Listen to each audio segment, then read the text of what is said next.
Assalamualaikum warahmatullahi wabarakatuh. Selamat sore dan selamat datang di Asogi seri ke-154. Apa saja kutanya Himpunan Onkologi Ginekologi Indonesia. Asogi merupakan webinar online series yang diselenggarakan oleh Hogi dan menjadi wadah diskusi seputar permasalahan dan kasus-kasus terkait onkologi ginekologi. Alhamdulillah seperti hari Rabu sore, sebelumnya saya Dr. Hoirunisa hadir sebagai host yang akan menemani bincang-bincang sore kita tentunya bersama Asogi. Dan tidak lupa, tidak bosan saya mengucapkan terima kasih untuk rekan sejawat dokter SPOG, ginekolog onkologi, serta para guru besar yang sudah meluangkan waktunya untuk setia menjadi peserta Ashogi dari minggu ke minggunya. Tentunya selama 1 jam ke depan kita akan berdiskusi bersama para narasumber yang sudah pakar di bidangnya. Dan sore hari ini topik yang akan kita bahas adalah bagaimanakah peranan penanda tumor atau tumor marker pada penanganan tumor ovarium. Apakah hanya tumor marker tertentu yang bisa kita cekkan atau semua, terus kemudian bagaimana kita mengakomodasi tumor marker sendiri untuk modalitas diagnostik pada tumor ovarium. Akan kita bahas bersama-sama tentunya dengan narasumber yang sudah hadir sore hari ini. Izinkan saya menyapa terlebih dahulu untuk narasumber kita yang pertama. Di sini ada Dr. Feynadi Majid, spesialis obstetrik ginekologi, subspesialis onkologi. Beliau ini merupakan konsultan onkologi ginekologi di Rumah Sakit Kanker Darmais Jakarta. Selamat sore Dr. Feynadi. Ya, selamat sore. Assalamualaikum. Waalaikumsalam. Terima kasih dok sudah berkenan hadir. Dan narasumber kita yang kedua yaitu Dr. Doli Nurdin Lubis, spesialis obstetrik ginekologi, subspesialis onkologi MKAS. Dr. Doli merupakan konsultan onkologi ginekologi di Fakultas Kedokteran Universitas Andalas di RSUD Ahmad Muhtar Bukit Tinggi. Selamat sore Dr. Doli. Selamat sore, Assalamualaikum, Dr. Nisa, semuanya. Waalaikumsalam. Terima kasih dok sudah berkenan hadir. Dan yang nantinya akan menjadi moderator untuk memandu jalannya diskusi Asogi sore hari ini yaitu Dr. Haryadi Yuseran, spesialis obstetrik ginekologi, subspesialis onkologi. Dr. Haryadi ini merupakan konsultan onkologi ginekologi di Fakultas Kedokteran Universitas Lambung Mangkurat di RSUD Ulin Banjarmasin, sekaligus beliau sebagai wakil sekjen Hogi. Selamat sore Dr. Haryadi. Selamat sore, Dr. Nisa. Selamat sore, Dr. Kinaldi dan Dr. Doli. Salam sehat semuanya. Sore, Salam sehat dok. dokter. Alhamdulillah, Sore, dokter. terima kasih banyak dok.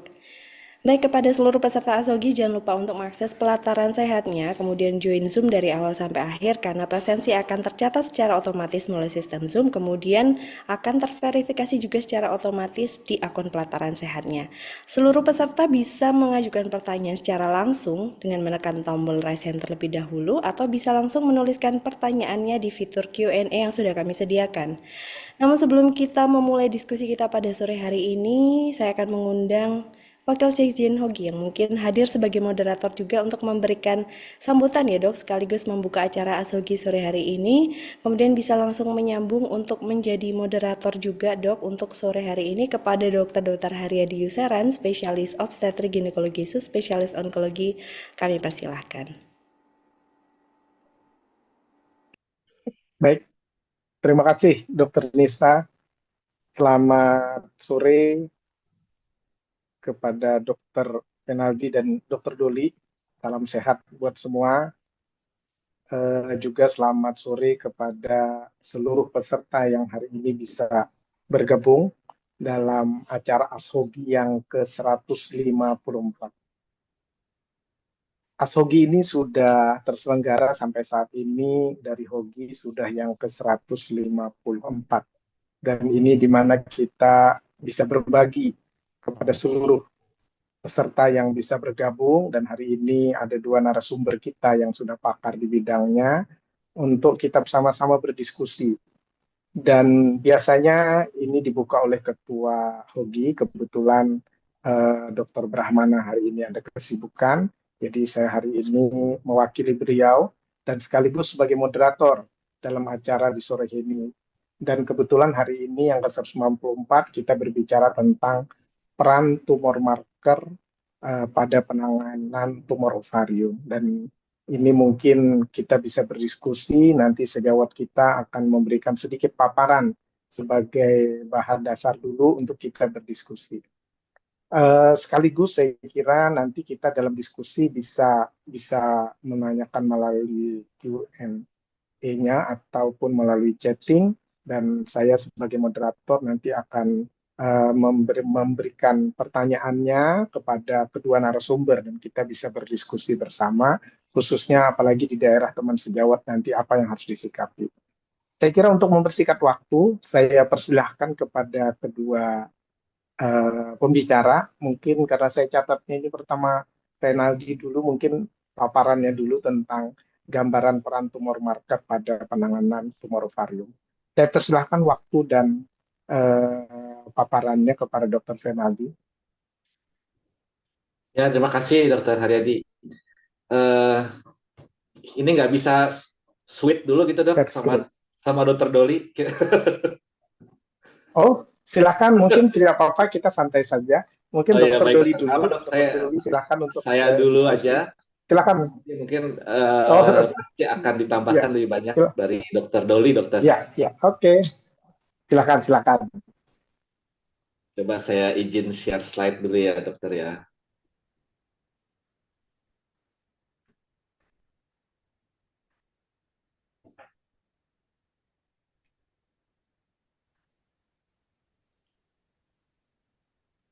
Sudah muncul, Dok? Sudah dok. Ya, baik. Ya, Assalamualaikum warahmatullahi wabarakatuh. Selamat sore Maaf, kepada saya yang tidak bagus. Belum. Oh, Oke, ya. ya, baik. Sekarang sudah terlihat. Saya belum terlihat. Sekarang sudah terlihat. Ya, baik, Dokter. Ya, Assalamualaikum, selamat sore pada teman sejawat, profesor, dokter semua. Terima kasih saya sudah diberi kesempatan untuk ikut berdiskusi dalam topik hari ini di acara ASHOGI. Ya pada prinsipnya ASHOGI ini sebenarnya diskusi ya. Pemaparan materi yang sedikit ini hanya untuk sebagai pemicu saja gitu. Karena yang penting adalah pertanyaannya dan juga diskusi yang nanti akan kita sajikan di akhir paparan. Izinkan saya memperkenalkan diri. Nama saya Fenardi Majid dari Rumah Sakit Kanker Darmais. Hari ini saya akan memberikan paparan mengenai tumor marker ya. Jadi sebagai materi kurang lebih pertama saya akan menyajikan pendahuluan, lalu kita akan langsung membahas mengenai penanda tumor. Lalu penanda tumor akan kita sedikit bahas, akan saya bagi menjadi epitelial dan non epitelial, dan juga keterbatasan dari tumor marker, dan diakhiri dengan kesimpulan. Jadi seperti yang sudah kita ketahui ya, bahwa tumor marker itu pertama kali pada tahun 1846, sebelum ada istilah tumor marker itu, seorang dokter Henry Benz Jones, mungkin ini pasti sudah sangat kayaknya tahu nih Benz Jones siapa gitu. Nah dia itu melakukan penelitian mendeteksi monoklonal imunoglobulin pada urin pada saat itu sebagai penanda tumor multiple myeloma. Yang dilakukan oleh beliau adalah dari sampel urin beliau melakukan pemanasan. Nah pemanasan itu terjadinya presipitasi dari urin dan menimbulkan adanya warna putih pada urin, disebut dengan protein Benz Jones pada saat itu, ya hingga sekarang. Jadi apa itu penanda tumor? Penanda tumor itu bisa apa saja. Bisa dia merupakan satu DNA, mRNA, protein, ataupun merupakan suatu proses. Diketahui proses bisa itu apoptosis, angiogenesis, proliferasi, dan sebagainya. Dan penanda tersebut diukur secara kuantitatif maupun kualitatif melalui suatu pengujian. Nah, masuk ke sebagai pemicu supaya kita bisa lebih paham gitu sebenarnya keuntungan dan juga kerugian dari tumor marker. Saya akan menampilkan gambar ya, foto gitu, temuan dari intraoperatif yang mungkin kita bisa menebak-nebak dulu nih apakah ini jinak nggak, jinak kah, atau borderline kah, atau ganas, ataupun yang lainnya. Mungkin bisa ditampilkan polling terhadap foto ini, Mbak Lucy. Boleh langsung dijawab aja nih kira-kira tumornya apa nih.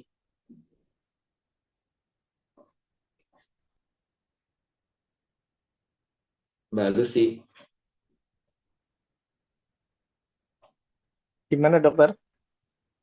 Gimana dokter? Ya, aku minta Dokter bantuan Mbak Fenaldi? Lucy, Dok, Dokter Fenaldi? untuk menampilkan polling.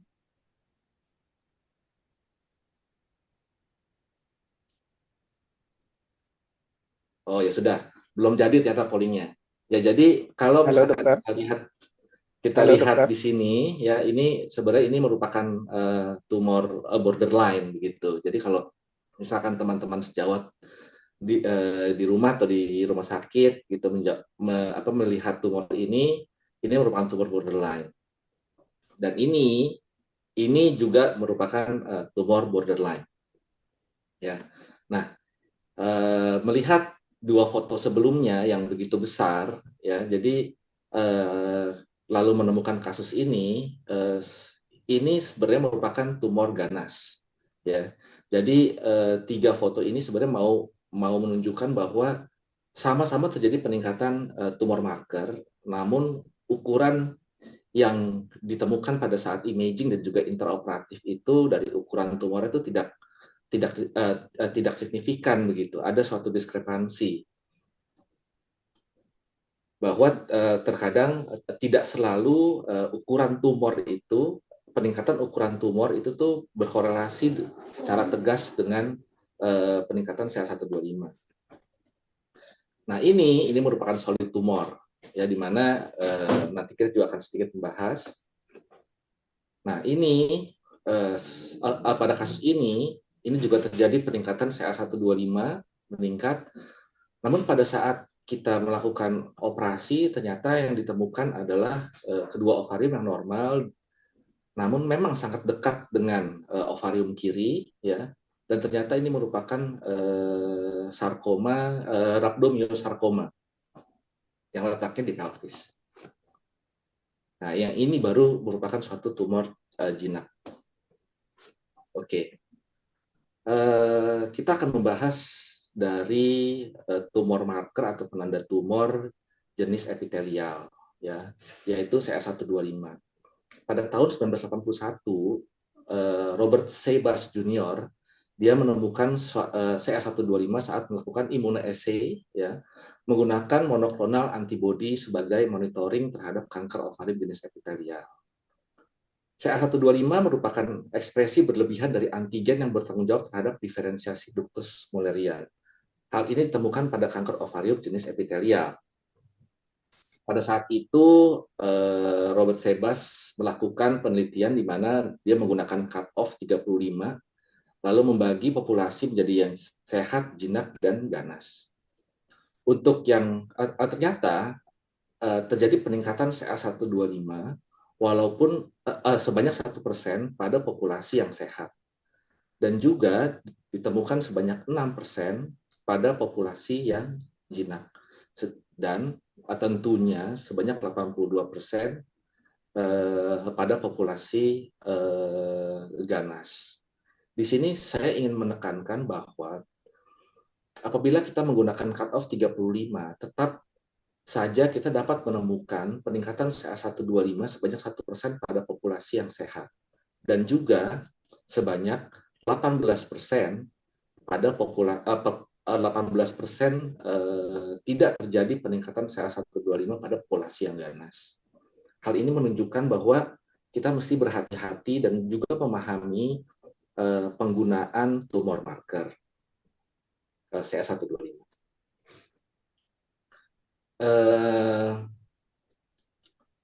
Kalau kita membahas tumor marker atau penanda tumor, itu tentunya kita harus membahas mengenai sensitivitas, spesifisitas, positive predictive value, dan juga negative predictive value. Tabel yang saya sajikan di sini, ini merupakan tabel pada populasi kanker ovarium, di mana dilakukan, kita lihat karakteristik dari CA125-nya. kita melihat bahwa populasi dibagi menjadi dua, yaitu kurang dari 50 tahun dan juga lebih dari 50 tahun. Dianggap populasi yang kurang dari 50 tahun itu populasi premenopause, dan juga yang grup yang lebih dari 50 tahun itu populasi yang postmenopause. Di sini kita bisa melihat bahwa pemeriksaan CA125 pada wanita yang kurang dari 50 tahun itu memiliki sensitivitas dan positif predictive value yang rendah. Maksudnya apa? Artinya tidak begitu baik dalam mendeteksi adanya kanker ovarium. Namun, pada wanita atau populasi lebih dari 50 tahun, pemeriksaan CA125 memiliki sensitivitas dan positif predictive value yang tinggi. Maka akan lebih banyak kasus yang akan terdeteksi pada populasi wanita di atas 50 tahun. Nah, spesifisitas dan juga negatif predictive value yang tinggi itu juga memberikan manfaat yang lebih baik untuk merule out, artinya untuk menyingkirkan kanker ovarium pada wanita yang lebih dari 50 tahun. Artinya kita dapat cukup yakin kalau misalkan pada populasi lebih dari 50 tahun lalu CA125-nya rendah, artinya kita cukup yakin bahwa ini bukan kanker ovarium. CA125 memberikan manfaat yang lebih baik pada populasi yang di atas 50 tahun. Sehingga pada wanita usia lebih muda itu disarankan untuk melakukan kombinasi penanda tumor dengan pemeriksaan lain, yaitu contohnya HE4. Nah, peningkatan CA125 itu ternyata dapat ditemukan pada beberapa kondisi lainnya. Bisa itu kasus jinak, kasus ginekologi jinak, dan juga kasus non-ginekologi, dan juga pada kasus keganasan selain dari ovarium. Di sini kita dapat melihat contohnya seperti endometriosis dapat meningkatkan CA125. Mioma, menstruasi, fibroma dari ovarium, pelvic inflammatory disease, itu semua dapat meningkatkan CA125.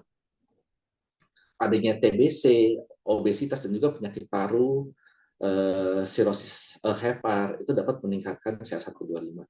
Begitu juga terhadap kasus keganasan, bisa itu kanker rahim atau kanker endometrium, dan kanker paru, dan juga adanya implan peritoneum pada kasus selain kanker ovarium.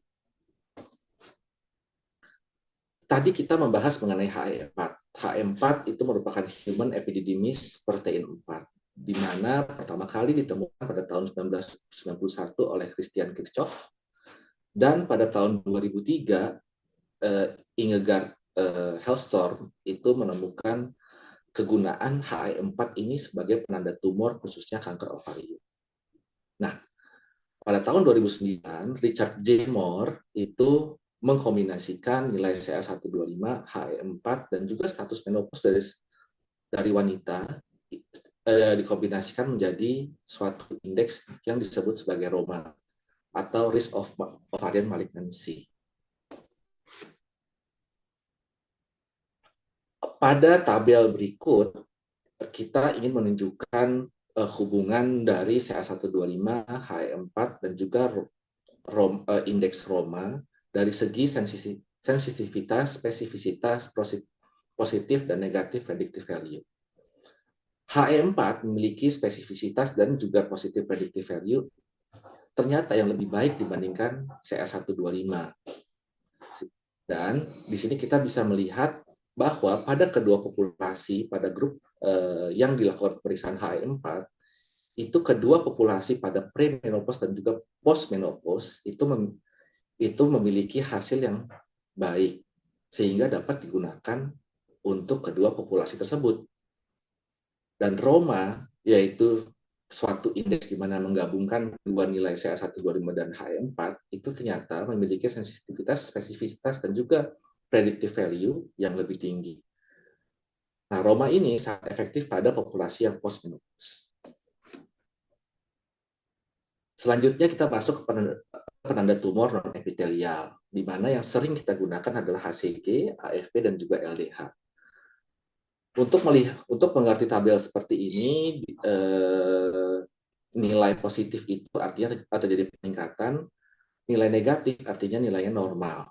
Pada dysgraminoma kita temukan bahwa LDH itu dominan meningkat. Sedangkan pada Yorkshire tumor diwakilkan oleh AFP.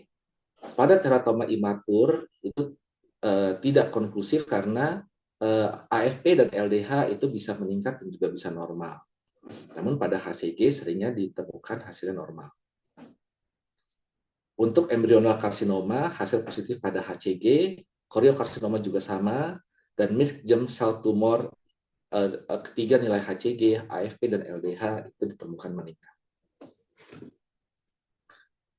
Topik selanjutnya adalah keterbatasan penanda tumor.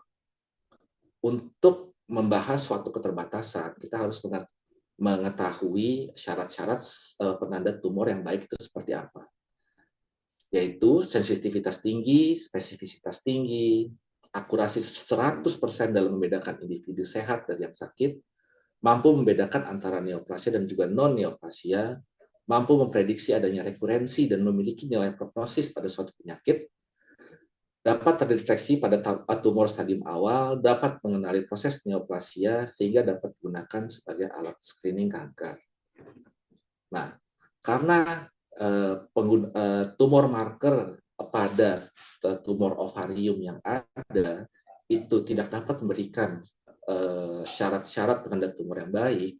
Oleh karena itu, peneliti-peneliti di dunia ini melakukan terobosan, yaitu menggabungkan imaging dengan tumor marker. Tentunya sangat banyak penelitian dan juga penilaian scoring gitu ya, yang bisa dipakai untuk menentukan, mendiagnosis atau melakukan penilaian terhadap tumor ovarium. Yang akan saya bahas di sini adalah IOTA. IOTA adalah International Ovarian Tumor Analysis, di mana merupakan sistem scoring untuk membedakan antara tumor ovarium, jinak, dan ganas. Tabel berikut ini itu merupakan tabel yang ingin membandingkan area under the curve antara IOTA, simple rules, dengan CA125, dan juga apabila digabungkan keduanya. Jadi kita bisa untuk mudahnya begini, untuk memahami apa itu area under the curve adalah apabila nilai area under the curve itu sampai 1, ya, adalah 1, maka tes atau uji tersebut itu sangat baik.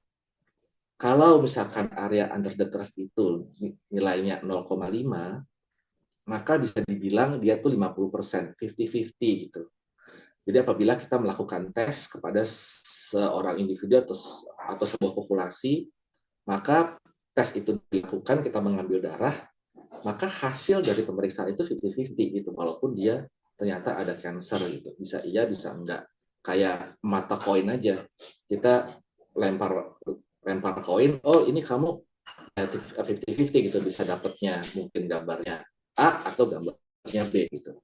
Di sini kita lihat bahwa pada grafik yang sebelah kiri premenopause itu di situ dilihat garisnya itu ada 3 buah, yaitu IOTA SR atau simple rules saja, yang kedua adalah CA125 saja, dan garis yang merah itu menggabungkan antara keduanya.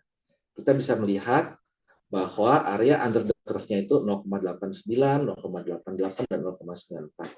Artinya, apabila kita menggabungkan antara IOTA dan CA125, maka akan terjadi peningkatan akurasi menjadi 0,94 dari yang tadinya 0,89 yang IOTA saja atau CA125 yang menggunakan tumor marker saja. Gitu. Nah, itu pada populasi perimenopause. Memang hasilnya hanya sedikit peningkatannya. Nah, sekarang kita melihat pada populasi yang postmenopause. Di sini dari grafiknya saja itu sudah sangat jelas bahwa garis yang hijau dan garis yang biru itu tuh sangat berjauhan sekali dengan garis yang merah. Di mana garis yang merah itu merupakan penggabungan antara IOTA yang imaging saja ya dengan USG dan yang digabungkan dengan CA125. Nah, nilai AUC-nya atau area under the curve-nya itu adalah 0,83 untuk IOTA saja, CA125 0,88, dan apabila digabungkan keduanya maka akan mendapatkan nilai AUC-nya 0,98, artinya hampir 100% nih.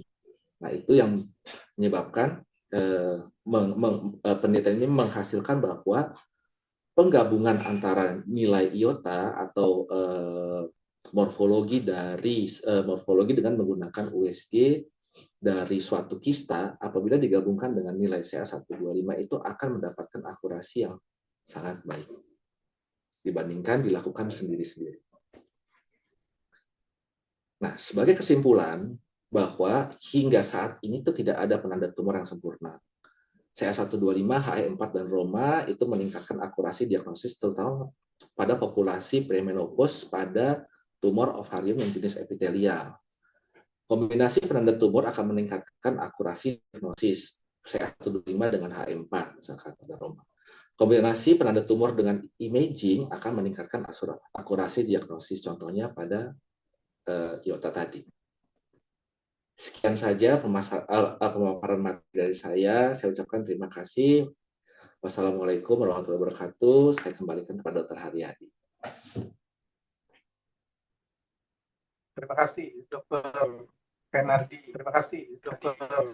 Penardi, dipaparkan tentang tumor marker, dan gambaran besarnya adalah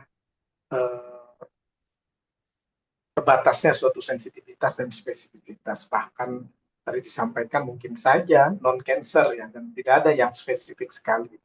Tapi mungkin ditambahkan dengan pemeriksaan iota yang meningkatkan akurasi daripada deteksi dari khususnya di ovari. Saya terima kasih Dr. Enadi. Mungkin bisa ditambahkan kepada Dr. Dolimuddin mungkin sebagai gambaran awal buat peserta yang bisa bergabung hari ini. Silakan Dr. Doli. Baik, dokter. Terima kasih, dokter Haryadi. Suara saya terdengar, dokter? Cukup jelas. Ya, baik, dokter. Nah, terima kasih juga pada senior saya, dokter Adi, yang sudah memberikan dasar-dasar dan latar belakangnya. Jadi, insya Allah semakin mudah menyampaikan. Izin share screen, dokter.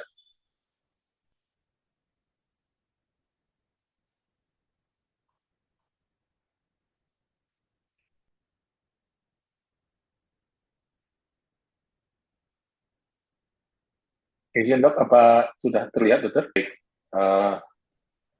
Menambahkan barangkali dokter apa yang sudah disampaikan dasar-dasarnya tadi oleh dokter Adi mengenai tumor marker di kanker atau di tumor ovarium. Ini mungkin tadi sudah disampaikan. Sebenarnya mungkin pentingnya di mana dok? Karena meskipun kanker ovarium secara insidensi itu masih di bawah cervix dan breast mungkin kalau untuk perempuan, cuman permasalahannya angka mortalitasnya kan tinggi. Jadi artinya banyak penderita tumor ovarium atau kanker ovarium yang datang dalam kondisi sudah stadium lanjut. Artinya dengan kondisi stadium lanjut itu berarti tingkat survivalnya dan prognosisnya tentu tidak sebaik apabila dia ditangani dari awal. Nah, permasalahannya adalah untuk diagnosis dari kanker ovarium itu sendiri, itu kita akan sulit karena berbeda dengan cervix atau endometrium barangkali ya, karena cervix dan endometrium itu kan kita bisa mendapatkan sampel jaringan, baik melalui biopsi ataupun kuretase, yang diagnosisnya bisa ditegakkan dengan pasti. Nah, untuk ovarium, kita akan kesulitan karena untuk mendapatkan sampel tentu kita harus melakukan prosedur laparoskopi atau fungsi acid test atau laparotomi. Jadi akhirnya berkembanglah metode-metode diagnostik yang non-invasif yang diharapkan dapat menegakkan diagnosis dari keganasan ovarium ini secara awal. Nah, oleh karena banyaknya penderita yang datang dalam stadium lanjut, maka kanker ovarium dinyatakan sebagai kanker ginekologi yang paling mengakibatkan mortalitas yang tinggi. Nah, ini bisa kita lihat dari statistiknya bahwa sebesar 55% dari penderita itu sudah datang dalam keadaan metastasis atau stadium lanjut, sehingga tentu saja angka survivalnya menjadi sangat rendah sekali. Nah, apakah kita bisa melakukan screening untuk ovarium? Mungkin sampai detik ini belum ada metode screening yang optimal untuk kanker ovarium. Jadi apa yang bisa kita lakukan adalah mendeteksi adanya keganasan sedini mungkin. Nah, sejarahnya tadi mungkin sudah dibeberkan oleh Dr. Adi, bahwa sekarang sudah berkembang suatu penanda-penanda biologis yang bisa diaplikasikan untuk menegakkan diagnosis kanker ovarium. Namun, kalau kita melihat ke pertemuan sebelumnya, karena kan bulan ini kan bulannya ovarium, nah alhamdulillah Hogi sudah merangkaikan pertemuan ini dengan begitu sistematis. Ya, kalau kita lihat minggu lalu, para pakar, Dr. Tovan, Dr. Heru, dan Dr. Hari sudah menyampaikan mengenai peran imaging. Minggu ini dengan adanya materi mengenai biomarker ini atau tumor marker ini, menyatakan atau menegaskan kembali bahwa memang untuk menegakkan diagnosis dari keganasan ovarium sedini mungkin itu perlu modalitas yang multiple, maksudnya. Jadi tadi Dr. Adi sudah mengatakan juga tidak ada kan biomarker yang ideal, sehingga sekarang yang berkembang adalah penggunaan biomarker secara kombinasi, baik dengan teknik imaging, mungkin yang paling applicable adalah ultrasonografi, dan dengan penggabungan antara dua biomarker, biasanya antara CA125 dan human jenis 4 atau HM4. Ini mulai di definisi saya lewatkan saja. Jadi yang pada intinya adalah tumor marker atau penanda tumor itu adalah zat apapun bentuknya yang bisa diperiksa secara subjektif, yang merupakan hasil dari sel neoplasma ataupun hasil dari sel-sel di sekitarnya, dan itu bisa menggambarkan proses-proses yang terjadi di dalam tubuh. Bisa dipakai untuk diagnostik, penentuan penyebaran penyakit, maupun prognosis dan respon dari terapi. Ini tadi sudah disampaikan juga oleh Dr. Adi, yang penting adalah tidak ada satupun biomarker yang sempurna. Jadi artinya kita tetap harus menggabungkan antara kemampuan klinis, anamnesa, pemeriksaan fisik, dengan kemampuan melakukan pemeriksaan ultrasonografi yang paling umum, dan itu dengan digabungkan biomarker. Nah, yang sekarang berkembang memang karena kebetulan adalah berhubungan dengan jenis kanker yang terbanyak adalah jenis epitel, sebesar lebih dari 95%, makanya sekarang yang menjadi umum adalah marker-marker untuk tumor ovarium jenis epitel. Mengenai sejarah, kita lewatkan saja. Yang penting, CA125 itu juga dihasilkan oleh sel-sel epitel, selomik epitel normal, sehingga tadi sudah ditekankan bahwa hati-hati untuk menafsirkan CA125 karena tidak semua kanker ganas menunjukkan kenaikan CA125, dan tidak semua kenaikan CA125 berarti ganas. Nah, ini tadi juga sudah disampaikan. Mungkin saya langsung kepada aplikasinya. Jadi minggu lalu juga dengan baik Dr. Hari juga sudah menyampaikan, sehingga saya itu mengenai tools yang kita bisa pakai di lapangan, karena kan ujung-ujungnya nanti mudah-mudahan materi-materi ini kan kita bisa aplikasikan di lapangan. Jadi ada berbagai macam metode scoring, apakah itu bisa disebut dengan kalkulator, untuk pada akhirnya nanti kita akan bisa menyampaikan kepada pasien, kepada klien kita bahwa oh ini loh Bu, risiko keganasannya sekian persen, atau ini loh Bu, ini kemungkinan besar adalah tumor jinak. Jadi ada beberapa perkembangan, mulai dari RMI, itu dikembangkan oleh Jacobs. Jadi yang penting bisa kita lihat dimulai dari MRI itu adalah penggabungan antara gambaran morfometrik melalui ultrasonografi, udah karakteristik yang harus kita lihat sebagai operator untuk mencari tanda-tanda kemungkinan ganas, apakah itu multilokuler, adanya gambaran solid, atau bilateral, asites, atau adanya gambaran metastasis. Nah, juga digabungkan dengan status dari menopausal pasien. Saya ingat minggu kemarin juga Dr. Tovan sangat-sangat menekankan jangan hanya tergantung kepada gambaran ultrasonografi atau kadar biomarker, tapi lihat usia pasien, status menopausnya. Jadi anamnesis juga penting untuk mengkaji riwayat fertilitasnya, untuk mengkaji riwayat haidnya segala macam. Jadi kembali lagi berulang kali ditekankan jangan bertumpu kepada satu poin saja, biomarker saja atau ultrasonografi. Jadi digabungkan semuanya sehingga kita bisa meningkatkan akurasi dari penegakan diagnosis kita. Nah, kalau untuk RNI yang dipakai adalah CA125 dengan kadar unit per mililiter. Nanti salah satu contohnya bila kita masukkan, nanti ini dokter-dokter semua mungkin apabila memerlukan bisa kemarin sudah disebutkan oleh Dokter Hari, bisa di online secara gratis. Nah, biasanya kalau untuk MRI dipakai cut-off 200 nanti, dengan 200 itu sensitivitas dan spesifisitasnya untuk membedakan antara massa yang jinak dengan yang ganas itu cukup baik. Nah, dengan adanya kekurangan terhadap CA125 bahwa dia bisa ditemukan meningkat pada kondisi-kondisi benign atau yang non-malignan, ataupun kondisi-kondisi non-ginekologi, maka penemuan HM4 memberikan alternatif yang lebih baik untuk diagnosis dari massa ovarium.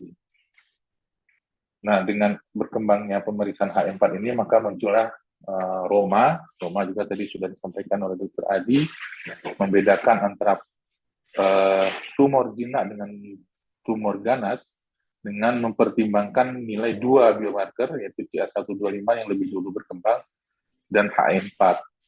Nah, kita juga sudah bisa menemukan aplikasi untuk melakukan perhitungan ini dengan mempertimbangkan usia premenopause juga. Dan juga bisa kita lihat bahwa kita sudah diberikan juga cut-off point-nya, kalau untuk RNI tadi 200, kalau untuk Roma itu kita pakai cut-off, dibedakan antara premenopause dengan postmenopause-nya. Dengan algoritma Roma ini bisa memisahkan antara high risk group dengan low risk group. Ya, high risk itu diterjemahkan untuk tumor-tumor ganas khususnya yang epitel dengan tingkat akurasi di atas 90% dengan nilai 12,5 untuk yang premenopause dan 14,4 untuk yang postmenopause. Nah, dengan adanya algoritma atau kalkulator seperti ini, tentu kita akan lebih mudah untuk mengkomunikasikan dengan pasien atau klien kita dan menjelaskan kemungkinan tata laksana ke depannya. Karena sebenarnya data menunjukkan bahwa hampir 50% dari tumor-tumor ginekologi itu pada awalnya ditangani bukan oleh ahli ginekologi. Artinya berarti ada beberapa kasus yang seharusnya dia bisa ditangani secara komprehensif, baik itu dengan segi pembedahannya dan pelaksanaan terapi adjuvannya itu miss. Oleh dasar itu makanya dengan pemakaian tool-tool seperti ini diharapkan kasus-kasus ginekologi itu sudah bisa tertangani secara komprehensif dari awal, dan itu tentu saja berhubungan dengan prognosis dan tingkat survivalnya. Nah, berikutnya mungkin akan timbul pertanyaan mana yang paling bagus. Nah, ada satu studi, ternyata sebenarnya kalau untuk harus menentukan mana yang paling bagus antara beberapa tools yang ada, ternyata dari studi ini dilihat bahwa tingkat spesifisitas dan sensitivitasnya sebenarnya tidak jauh berbeda.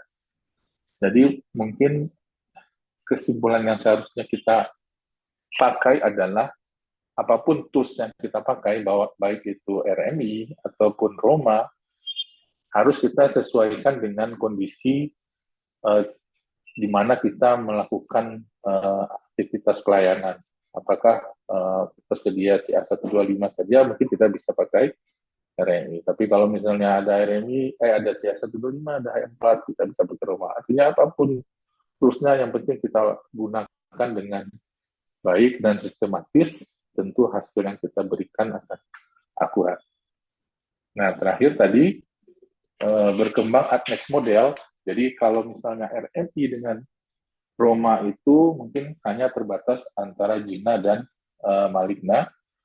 Pada Adnex model itu sudah dikembangkan model algoritma yang mengkombinasikan faktor-faktor usia, tempat pelaksanaan pelayanan di center apa bukan, habis itu ada morfologi dari gambaran ultrasonografinya, dan dipakai juga kadar CA125. Dan sekali lagi, tools-tools seperti ini bisa kita dapatkan secara gratis melalui online ataupun aplikasi. Cuman mohon maaf dok, untuk yang IOTA baru ini saya coba, itu ternyata mereka karena terpatok dengan hukum di Uni Eropa, jadi penghitungan IOTA Adnex model yang biasanya kita bisa akses free online, itu sekarang mereka harus mengikuti aturan itu karena dianggap sebagai medical device.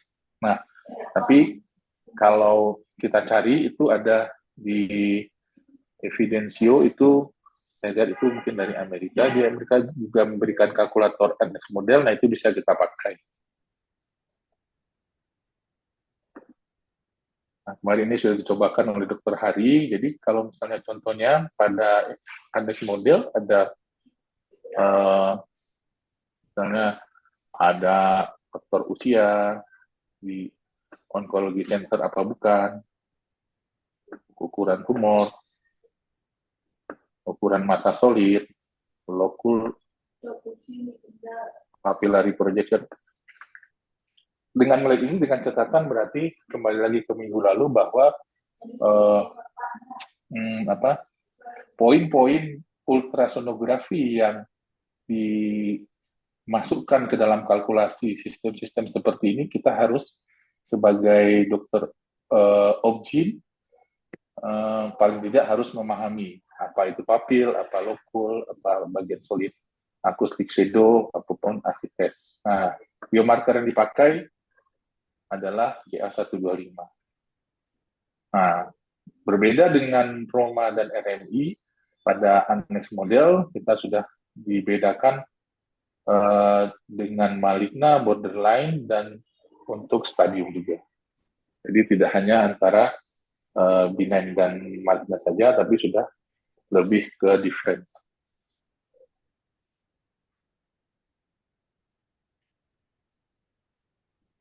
Nah, selain untuk diagnosis, ternyata walaupun tidak terlalu banyak dipakai untuk prediktor, berbicara mengenai kanker ovarium, selain diagnosis tentu ada juga tindakan operasinya, reseptabilitasnya, karena sangat mempengaruhi untuk keberhasilan sitoreduksi, tetap dipakai juga. Dan menariknya, kenapa saya coba tampilkan, karena beberapa studi-studi untuk reseptabilitas dengan CA125 ini juga diteliti oleh senior-senior kita, ahli-ahli dari Indonesia. Seperti bisa dilihat di sini, mereka menggunakan CA125, ada interleukin 6, juga HM4. Jadi selain untuk diagnosis, juga bisa memprediksi reseptabilitas dengan cut-off point yang dipakai itu rata-rata 500. Ya, kalau misalnya di atas 500, maka kemungkinan untuk suboptimal si prediction. Ini mungkin lebih detail di pembahasan berikutnya tentang terapi operasi pada ovarium yang insya Allah akan disampaikan minggu depan. Dan terakhir, CA125 tumor marker juga dipakai untuk respon terapi, untuk menilai respon dari kemoterapi dengan tingkat penilaian yang baik, di atas 90%, juga dipakai untuk menilai survival, dan terakhir untuk follow up. Nah, saya ingat kemarin itu minggu kemarin Dr. Heru menyatakan penggunaan tumor marker secara tunggal untuk follow up itu sangat berhubungan dengan tingkat kecemasan dari pasien, dan memang benar bahwa untuk monitoring pasien-pasien kanker ovarium kita harus menyeluruh. Jadi selain yang utama adalah gejala klinis dan hasil pemeriksaan klinis kita, adanya pemeriksaan penunjang dilengkapi dengan tumor marker, itu akan menjadikan periode monitoring kita akan menjadi lebih optimal. Begitu juga untuk yang stadium lanjut, di mana kita ketahui untuk kanker ovarium tidak jarang kita harus melakukan neoadjuvant terlebih dahulu, dan respon komplit pada interval debulking juga kita bisa nilai sebuah studi dengan melalui penurunan CA125. Untuk tumor solid, karena tumor ini sebenarnya agak jarang, mungkin tadi saya sudah sampaikan oleh Dr. Adi, saya lewatkan saja. Mungkin yang belum adalah untuk granulosal sel tumor yang seksport, itu dipakai adalah inhibin dan anti-Müllerian hormone. Sebagai kesimpulan, kemampuan medis itu tetap sangat-sangat penting. Pemeriksaan ultrasonografi boleh, tumor marker boleh, tapi anamnesa dan pemeriksaan fisik jangan tinggalkan, karena itu akan sia-sia kalau kita memakai tools-toolsnya pada pasien yang salah. Jadi tetap penting kemampuan medis kita. Dan ini sudah disampaikan Dr. Adi, tidak ada yang ideal. Yang dilakukan adalah penggabungan dengan kombinasi pemeriksaan penunjang atau biomarker lain dengan pemeriksaan fisik dan anamnesis yang tajam. Bisa dipakai untuk diagnosis, respon treatment, dan follow-up pada kanker ovarium. Mungkin begitu, Dr. Adi. Dr. Haryadi, mohon. Sekian dari saya. Terima kasih, Dr. Doli.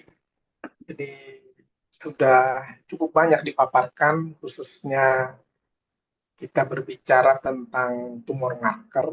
Jadi dari dua pembicara, sebagai gambaran awal, mungkin dari peserta yang bisa bergabung pada hari ini, kalau ingin bertanya, silakan melalui chatnya untuk menuliskan pertanyaan-pertanyaan. Saya akan bacakan nanti kepada kedua pembicara.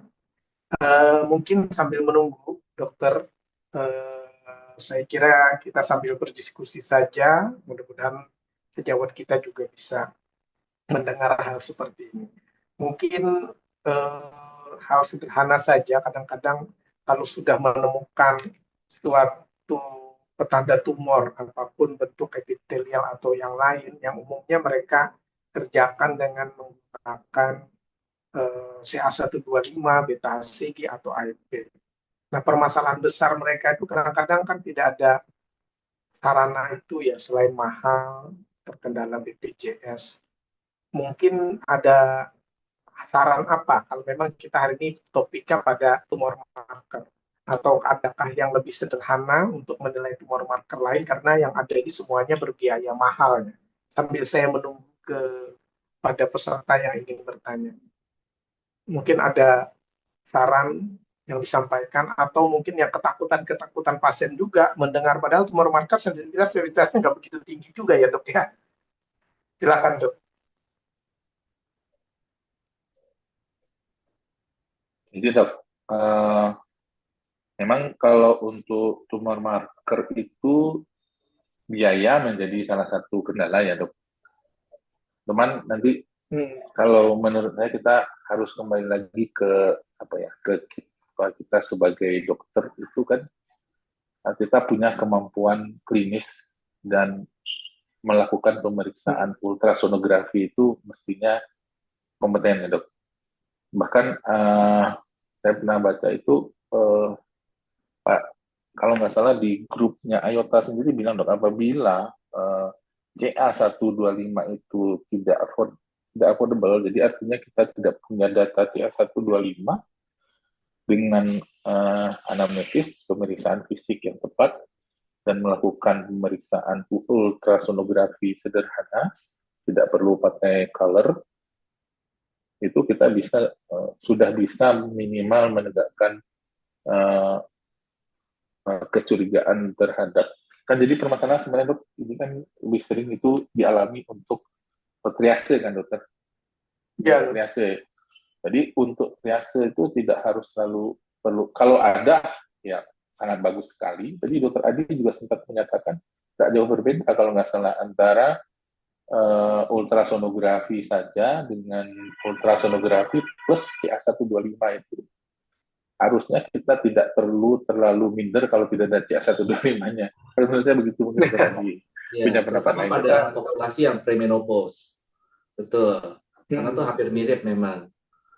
Untuk kasus-kasus postmenopause, kalau memang tidak ada CA125, saya rasa sih USG sudah sangat umum sekali ya dokter. Jadi mungkin kemampuan USG jika memang CA125 itu tidak ada, itu yang nanti akan bisa membantu.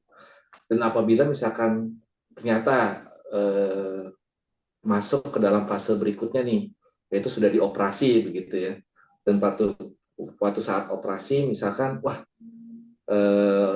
operator mungkin curiga ganas begitu dan tidak berani melakukan apa-apa, tidak berani melakukan angkat tumor gitu, ya minimal biopsi gitu, biopsi lalu tutup berarti itu, lalu rujuk. Nah, dari hasil biopsi itu sudah sangat membantu sekali bagi dokter yang menerima rujukan tersebut gitu. baik dokter.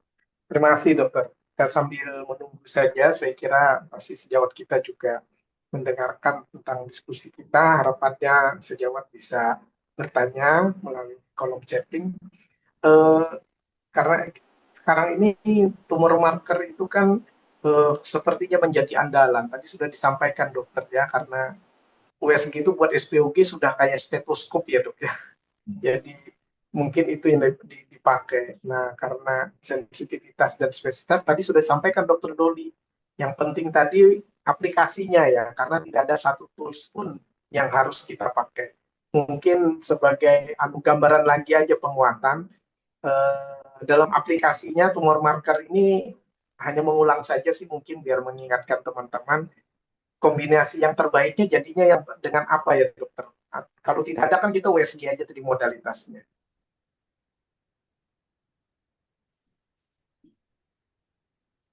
Mungkin itu dari Fernandi mungkin apa menambahkan?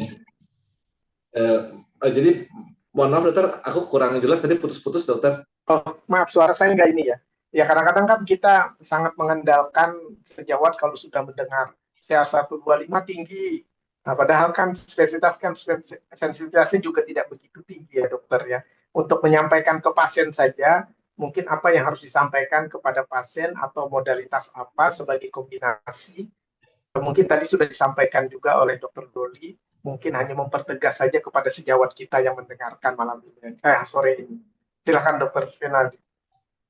Ya, saya rasa tadi yang sudah dijelaskan oleh dokter Doli sangat jelas ya.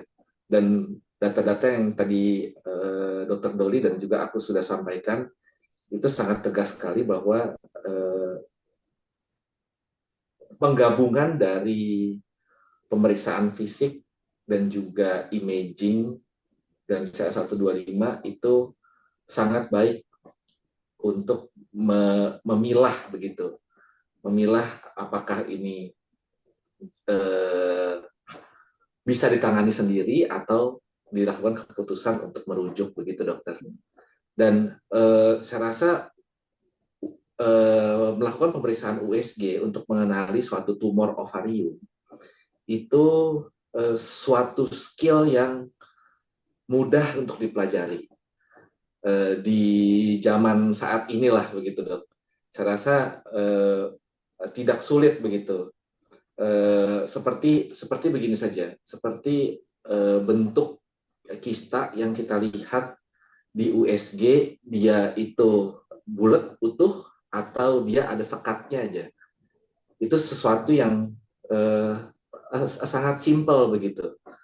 Kita sudah tahu, mungkin Dr. Haryadi, saya, Dr. Doli gitu ya, dan juga anggota HOGI lainnya itu sudah sangat paham bahwa kalau misalkan kista yang satu bulat utuh tanpa ada sekat, itu pasti kemungkinan keganasannya itu akan sangat jauh lebih rendah. Yang unilokuler itu jauh lebih rendah. Kalau misalkan dia ada sekat, terus dia ada benjolannya atau ada bagian padatnya gitu, ada yang kalau kita USG itu gambaran putihnya itu lebih banyak gitu. Nah itu pasti kita akan cenderung ini lebih ke arah keganasan gitu.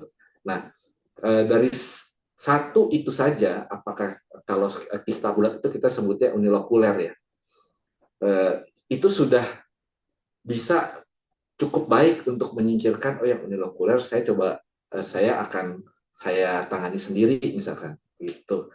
Itu misalkan apabila ada kesulitan pemeriksaan CA125 yang ya mungkin tidak ada di lokasi atau mungkin harganya mahal gitu. Dari situ saja itu sudah bisa mengeluarkan wanita tersebut dari kemungkinan keganasan gitu, masuk ke populasi yang jinak begitu dokter. Mungkin dari dokter Baik, Doli dokter. ada.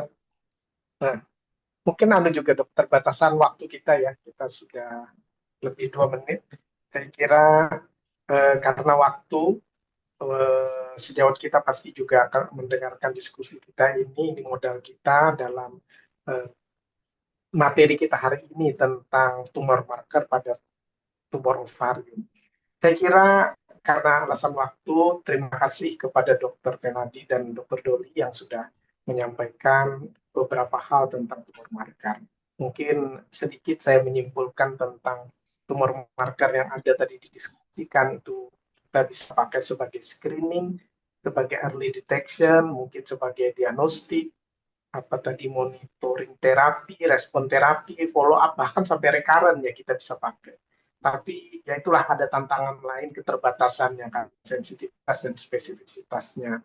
Dan mungkin bukan non-cancer juga, sehingga tidak spesifik dia untuk menilai bahwa itu berhubungan dengan ovarium.